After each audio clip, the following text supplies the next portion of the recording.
तो पहने रखबे कर। साया साड़ी ना ले छुछे कुछ तो पहने रखबे कर।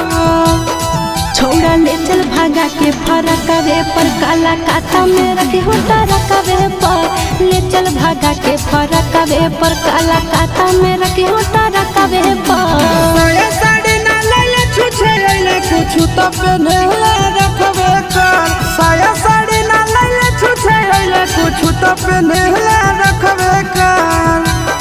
छोड़ा ले चल भागा के फरकवे पर काला काता में रखे होता रखवे पर। ले चल भागा के फरकवे पर काला काता में रखे होता रखवे पर।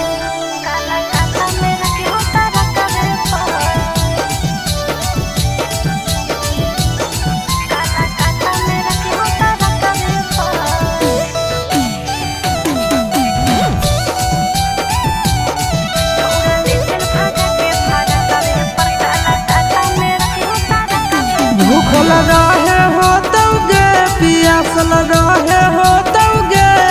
सुख मिलत नहीं शहर के दुख सहे हो तौगे। रोटी खइबो रे जिंदगी संगे बितैबो रे। जब थकल रहबी तोहर छोड़ा गोरो दबैबो रे। हमारा साथे रहे पड़तौ दिन रात सड़क पर। हमारा साथे रहे पड़तौ दिन रात सड़क पर। छोड़ा ले चल भागा के फरकवे पर काला काता में रखे होता रखवे पर। ले चल भागा के फरकवे पर काला काता में रखे होता रखवे पर।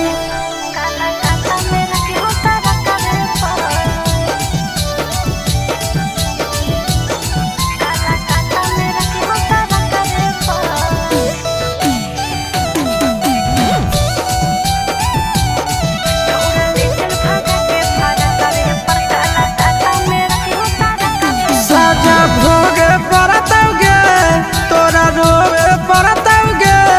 हमर कपड़ा लता सब तोरा धोवे पड़तौगे। तोरे कहन मनबो रे तोरा से कुछ नहीं मंगबो रे। गरियबो मरबो करभी तबो हम नहीं कनबो रे। अगे चिंटू आशीष संगे जीवन कटतौ बहरे चकवे पर। नह बिना आशीष संगे जीवन कटतौ बहरे चकवे पर। छोड़ा ले चल भागा के फरकवे पर काला काता में रखे होता रखवे पर। ले चल भागा के फरकवे पर काला काता में रखे होता रखवे पर।